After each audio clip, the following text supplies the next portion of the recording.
Hi guys, welcome back from your holiday. We are going to start with the fourth unit. In this unit, we'll be dealing with consensus. Just to recap, we've looked at all 7 requirements for a valid contract. The requirements are intention, contractual capacity, consensus, formalities, possibility of performance, certainty, and lawfulness. In this unit in particular, we'll be looking at consensus. So what is consensus? It is agreement that both parties must agree to the contract. Let me give an example. This is what you need to think about as we go through this unit. For example, if you go to Edgar's and Edgar's has a 20% sale, has Edgar's made the offer when they put the advertisement on television or in the newspaper? Or do you make the offer when you go to Edgar's yourself? Another example is when you want to buy bread from Pick n Pay or from Checkers. Is Checkers making the offer by advertising the bread on the shelves, or do you make the offer when you present the bread on the counter? That's what we'll be looking at in this unit. Okay, so we're going to now focus on consensus as a requirement for a valid contract. Remember, consensus is agreement. How do parties reach agreement? For parties to reach agreement, they must have the intention to be bound to a valid contract. How do they get into a contract? They do this by making declarations. These declarations can be done expressly or implied. What do I mean by express? Express means you write it down or you say it out loud. For example, you say to somebody, "Can I buy your dog for 50 rand?" By implication is by your conduct alone. The way you behave, that is your conduct. For example, you walk into a shop, you take the cold drink, you put it on the counter, you don't greet, you put your money down, the person takes the money, and you take the cold drink and you leave. Your conduct creates the implication that you're making an offer, and the person's conduct creates the implication that they're accepting the offer and a contract is concluded. There must be a valid offer and a valid acceptance for a contract to be concluded. Who makes the offer, or rather, who makes the offer? It's the person that concludes the contract or asks for the contract to be concluded, and the other person accepts. But there's 3 aspects of a valid contract: making the offer, accepting the offer, and concluding the contract. These are the 3 aspects that we're going to discuss throughout the unit. Let's go to the first one, making an offer. The offer is made by the offerer. That is the person making the offer. All right? The offeree, on the other hand, is the person who accepts the offer. The offer is the way in which the offerer declares to the offeree his intention to enter into a contract. And remember, he can do this in different ways: by writing down an offer, by saying an offer out loud, or by his conduct alone. The second component is accepting the offer. The person who accepts the offer is the offeree, by making or saying that he wants to enter into the contract. Again, he can do it by saying it out loud, writing it down, or by his conduct alone. The third aspect that we need to look at in this unit is concluding the contract. Contract is concluded where and when the offerer learns about the offeree's acceptance. That is the general rule. Usually an offer is signed at a particular place, at a particular time, on a particular date, and it's easy to determine when the contract is concluded. To recap, as we said, 3 aspects that determine whether you've reached consensus. We are looking at making the offer, accepting the offer, and concluding the contract. The first one is made by the offerer that makes the offer. The second one, the offeree accepts the offer, and then we need to determine, for jurisdiction purposes that we did in the previous unit, where and when the contract is concluded. Why do we need to know that? Just like in the previous unit, if a dispute arises, you need to know which court has jurisdiction, and that's why the third element is important. Okay, so let's look at the first aspect, making an offer. There are 4 requirements for this one, and all 4 requirements must be complied with. The first one is that the offer must be clear and unambiguous. What does the word unambiguous mean? In other words, it must not be uncertain in terms of what you need to perform. If you've got 10 books and I say, please give me a book, it is not clear and it is ambiguous because you're not sure in terms of which book out of the 10 you must deliver. The second one is that the offer must be complete. In other words, if you are selling something, you must have the item, you must have the price, and you must give the offeree all those details. The third requirement for an offer is that the offer must be communicated to the offeree. This one is very important and we'll do a case on it. If the offeree is not aware of the offer, then there is no valid contract. The fourth requirement, the offer must be made with the intention of creating a contract. We did this in the previous unit when we discussed intention as a requirement. Intention must be present. It mustn't be done in a joking way. You must have a valid legal intention to create a legally binding agreement. So let's break them down. The first requirement, like we've already said, the offer must be clear and unambiguous. The offer must be clear, the offerer must be clear on what he wants, right? What type of contract it is and the aim of the contract. The example I gave you earlier is if he is selling the books that he has and I want one, I must specifically choose which one for which price. What amount of money is involved, the time of the performance. Example that I have here is that I ask you to borrow a book, like I've just said. You show me several books, then pick one and say, you can have this one. Look at the wording now. I don't know if you mean I can borrow the book or keep it as a gift. It is unclear. So that's what makes it ambiguous, because you're not sure whether you are buying or it's a donation. So if I say, I will give you the book for 50 Rand, we know it's a contract of sale. If I say, I will give you the book for free, now we know it's a donation. So the offer must be clear and unambiguous. The second requirement is that the offer must be complete. The offer must contain all the terms the offerer wants in the contract. You must explain fully what you want. Let's look at the example. If I sell you a guitar and describe the guitar but don't give you a price for it, then the offer is incomplete, because for a contract of sale, we looked at essentialia in the previous unit. We said certain things must be there: the object of sale, the price, etc., etc. So if you don't have those things, the offer is incomplete and therefore no offer. The third requirement, the offer must be communicated to the offeree.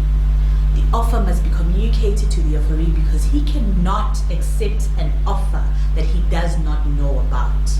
Now I want to discuss the American Swiss case and what happened in the American Swiss case. American Swiss experienced a robbery. They then put out an advertisement in the newspaper in the form of a reward, asking whoever has information about the robbery to contact the police, and if that information led to the apprehension or to the arrest of the robbers, then the person would get a reward. Bloom saw his neighbors walking into his house, walking to their house, and they had jewelry, so he had information about the robbery. He then contacted the police, and this led to the apprehension of the robbers. The robbers were arrested, but Bloom had no idea that American Swiss had posted a reward for information. When he later found out, he contacted American Swiss, and American Swiss declined to give him the reward, and they relied on the fact that the offer was not communicated to the offeree. The court held in this case that Bloom could not claim the reward, because for an offeree to accept an offer, it must be communicated to him. A reward is an offer, but it needs to be communicated to the offeree. Keep that in mind for later. The fourth requirement, the offer must be made with the intention of creating a contract. The offerer must intend to be bound to enter into the contract. He wants to create a legally binding agreement with the offeree. He must not be joking, for example. This is tricky when we're dealing with advertisement. Previously, we just looked at a reward, and we'll look at other advertisements just now. An advertisement is not an offer, but merely an invitation to do business. It invites people to make offers, which they can then choose to accept or not. Earlier on, we spoke about when Edgar's decides to have a 20% sale. That is an advertisement. Or if you see in the newspaper that Game is having a sale, that is an advertisement. That advertising alone, whether on printed media, whether on television, etc., is an invitation to do business. It is not an offer. For example, you see an advertisement for a car, but when you phone them, they've already sold the car.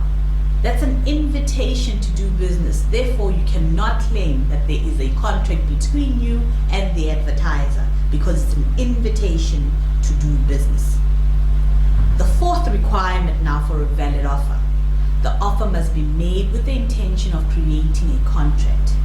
But if it's clear that the advertisement was intended to be an offer, the law will treat it as an offer, just like the advertisement in the Bloom versus American Swiss press. Advertisement for reward, like we've just spoken in terms of the Bloom case, the advertiser's intention here is to pay the reward to any person who meets the conditions of the advertisement. For example, the returning of a pet. If it is an offer to the public, then it is phased as a reward. The offerer is contractually liable to pay the reward if the person complies with the terms and conditions. Let's recap. Okay. So we're looking at the 4 requirements for an offer. The first one is that the offer must be clear and unambiguous, meaning it must be not confusing. You know exactly what you're getting. The second one is that the offer must be complete. And the example that we gave is that I offer to buy your car, but I don't give you a price for it. It is an incomplete offer. The third requirement, this is where we did the American Swiss case. We said that the offer must be communicated to the offeree. Who's the offeree again? The person who must accept the offer. Made by the offerer, that's the person that makes the offer. If it's not communicated, like in Bloom versus American Swiss, the offeree can never accept the offer because he has no idea that there's an offer out there. The fourth and final requirement for a valid offer is that the offerer must have the intention of creating a legally binding agreement. It must not be a joke. So it must be clear from the declarations made by the offerer. And remember, declarations can be made in 3 ways. Either in writing, either verbally, or by the person's conduct, either expressly or by implication by the conduct. So that's how an offer is created. Okay. So now we're going to look at how these offers are terminated. These offers don't last forever. They don't go on from now until infinity and beyond. Offers also can be terminated. Now we'll be looking at the 6 ways in which offers are terminated. Here are the 6 ways. The first one is where the offerer, the person that makes the offer, revokes the offer. What does revoke mean? He cancels it, he takes it away before it is accepted by the offeree. The second one is the inflection or the expiry of time. This means that you have a certain time to accept, and after that due date has passed, you can no longer accept the offer. The third way in which an offer can be terminated is if the offeree, who's the offeree again, the person who's supposed to accept the offer, rejects the offer. The other ways in which an offer can be terminated is if one of the parties, either the offer or the offeree, dies. The other way is where either the offerer or the offeree goes insane, or where the offeree gives the offerer a counter offer. 6 ways in which an offer can be terminated, where the offerer revokes the offer before the offeree accepts, the inflection or the expiry of time, the rejection of the offer by the offeree, death by either the offerer or the offeree, insanity by either the offerer or the offeree, or where there is a counter offer. Just to clarify, what is a counter offer? Is if you give me another offer which is different from the one I, the offerer, have given you. Now we're going to deal with each one individually. Let's go to the first one, where the offerer revokes the offer. The person who made the offer can take it back at any time before the other person has accepted. And the emphasis is here. before it is accepted. Once it is accepted, you have created a binding contract. You are in a contract once the offeree has accepted. Once an offer has been accepted, the offerer cannot revoke it. What is revocation? Take it back, cancel it. You say to your friend, I'm no longer selling the bag for 50 rand before she accepts. The second one is the effluxion or the expiry of time. Here, the offeree must accept within the time period given before that deadline. If there is no deadline, then he must accept within a reasonable time. What do we mean by deadline? What do we mean within a reasonable time? For example, I say to you, you have until next week Wednesday to tell me whether you're going to buy my car or not. From now until next week Wednesday, I cannot sell the car to anybody. When Wednesday comes, the offer terminates because the time has expired. If there is no reasonable time given, what is reasonable will be determined in the circumstances of each case. And how do you determine that? For example, I'm an ice cream man and I have ice cream in my cooler box. If you come tomorrow, the ice cream would have melted. Clearly the offer has expired by tomorrow because of the type of contract you want to enter into. So that will be determined by the circumstances of each case. Now let's look at this option. What is an option contract? It's a contract where an offerer agrees to keep his offer open for a specific period of time, whether it's 2 weeks, whether it's 1 day, whether it's 3 days, whatever the case may be. But within that 3 days, he cannot revoke the offer. Remember, the first way in which an offer is terminated is revocation. Usually, the offerer can revoke the offer at any time before acceptance, but in a contract of option, the offerer agrees to make the offer irrevocable, meaning you cannot be revoked for a specific period of time. For example, A offers to sell B a painting. B doesn't have the money right now, but should have it later. A agrees to keep the offer open for 2 months. For 2 months, the offer is irrevocable by the offerer. He cannot terminate because he's now entered into an option contract to keep the offer open for 2 months. Third way in which an offer can be terminated is where the offeree, the person who's supposed to accept, he rejects the offer. If an offer is made and not accepted, it ends and it lapses immediately. Or if the offeree says to the offerer, I'm not interested, then the offer is terminated immediately by rejection by the offeree. The fourth way in which an offer can be terminated is through death.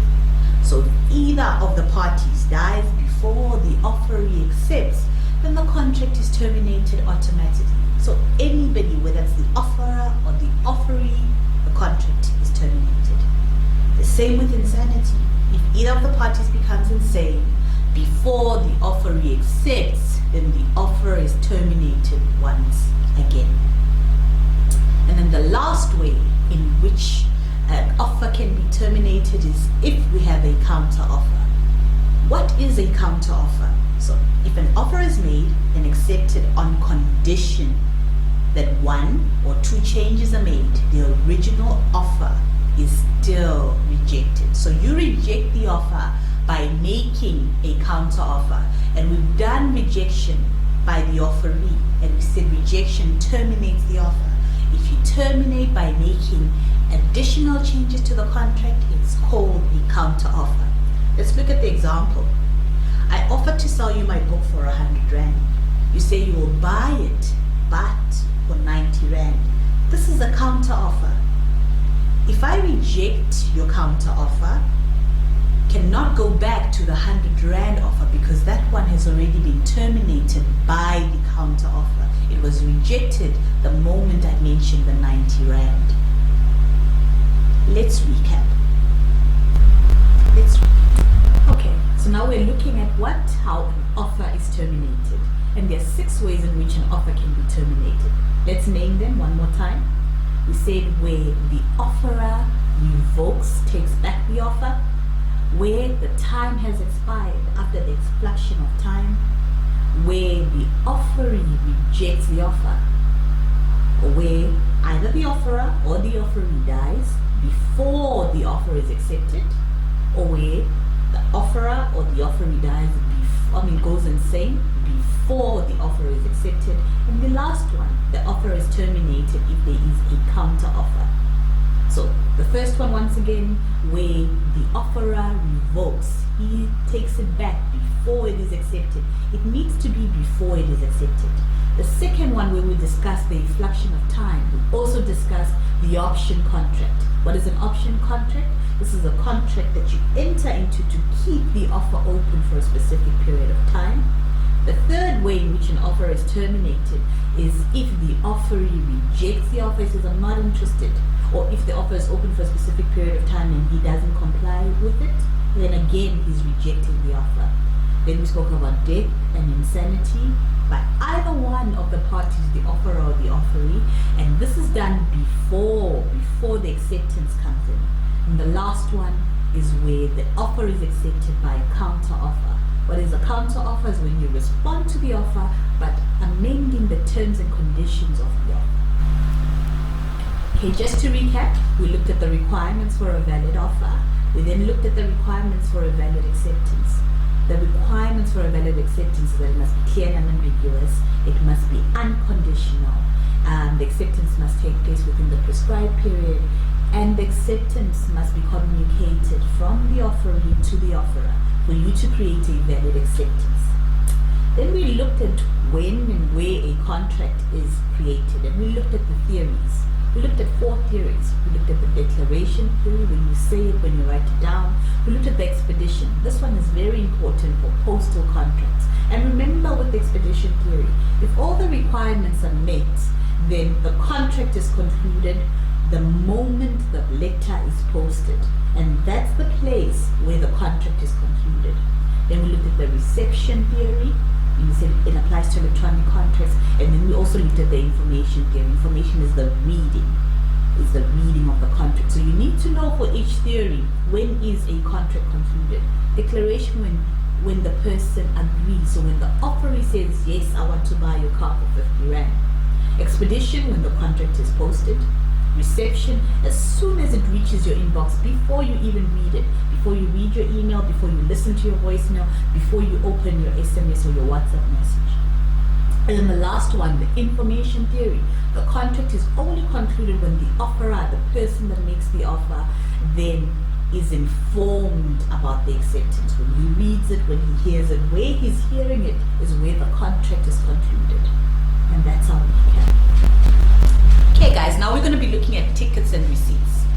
What do I mean by tickets? What do I mean by receipts? The receipts one is easy, as what you get when you purchase something.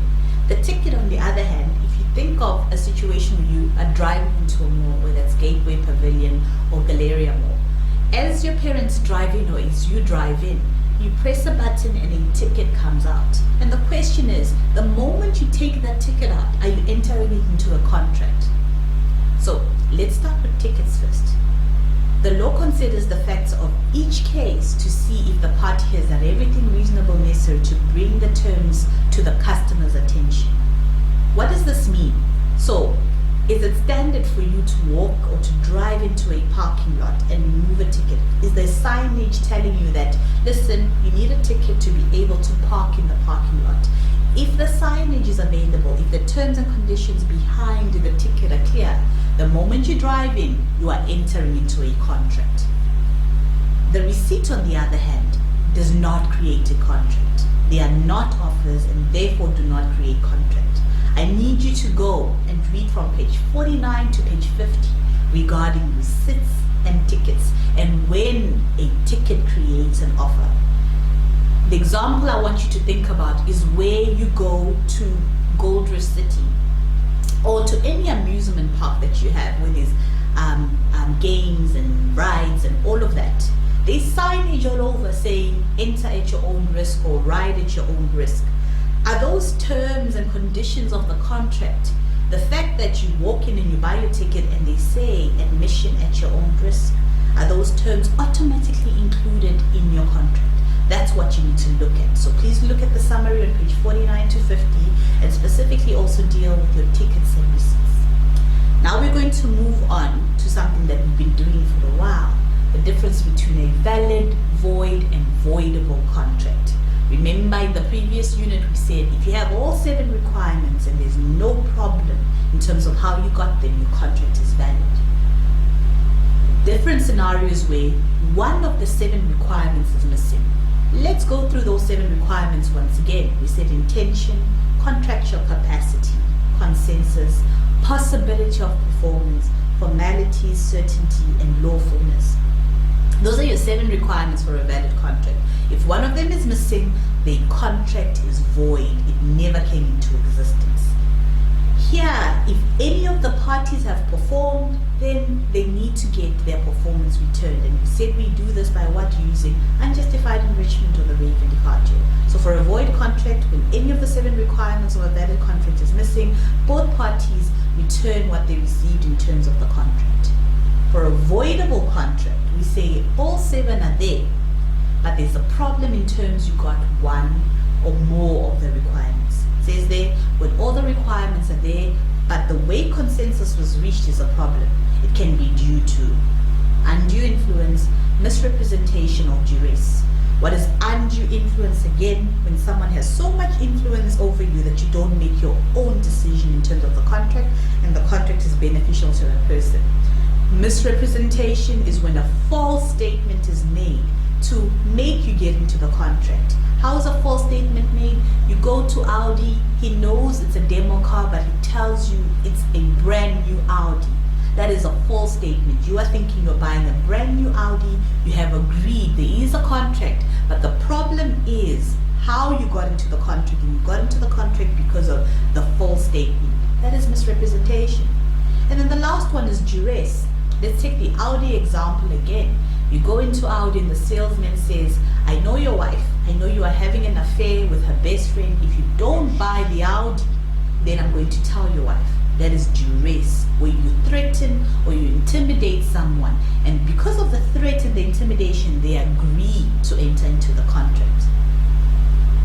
In the case of misrepresentation, the innocent party has a choice. He can either stay in the contract or he can cancel the contract. He can rescind, cancel, or abide by the contract. And he can also claim restitution if he decides to cancel. Restitution is the payment for any damages, so both parties are returned to the position they were in terms of the contract. In the next unit, we're going to look at factors that influence consensus. This is merely an introduction. We're going to look at mistake, which makes a contract void.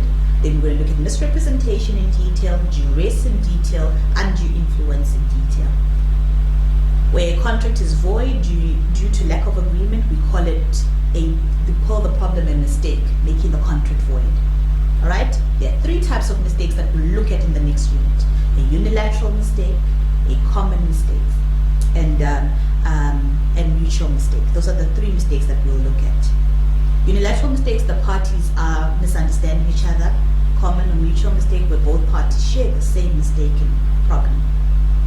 If either of these mistakes are made, the parties must be returned to the position they were in before. Why? Because the contract is void. Mistake makes a contract void. You will see when we deal with mistake, there'll be error in corpore, error in negotio, error in substantia, and error in persona. They are all in Latin, and you need to learn them in Latin. How do you get returned? By using the rei vindicatio or unjustified enrichment. Let's recap. Okay, guys, let's recap. We looked again at a valid contract, a void contract, and a voidable contract. Valid, all 7 are there. Valid, all 7 are there. Void, 1 of the 7 is missing. Remember with the void contract, the moment a contract is void, it never came into existence. If one of the parties has performed, that performance must be returned. And how do you return your performance? Based on unjustified enrichment, because there's no contract. And you use your rei vindicatio, which is your real action, to claim back your performance. Then the last one is your voidable contract. There's 3 things that can make your contract voidable. It's misrepresentation, the false statement, duress, when you threaten someone or you force someone into a contract. And then the last one is undue influence, where you have so much influence over somebody else that they don't make their own decision to get into the contract. Then the next thing we looked at, and which is important for the next unit, is mistake. Mistake means a contract is void, meaning the requirement for consensus, the one we are busy with, is missing. We're going to look at all the different types of mistakes in the next unit. As soon as you have a mistake and the mistake is material, the contract is void and you cannot proceed with the contract. Now that we have completed this unit, I need you to post your questions on Edmodo. So go to the platform, get to the group discussion forum and post your questions and answer each other's questions and discuss the topic at hand. I will facilitate the discussion and we'll do the questions that are recurring in class together. Thank you.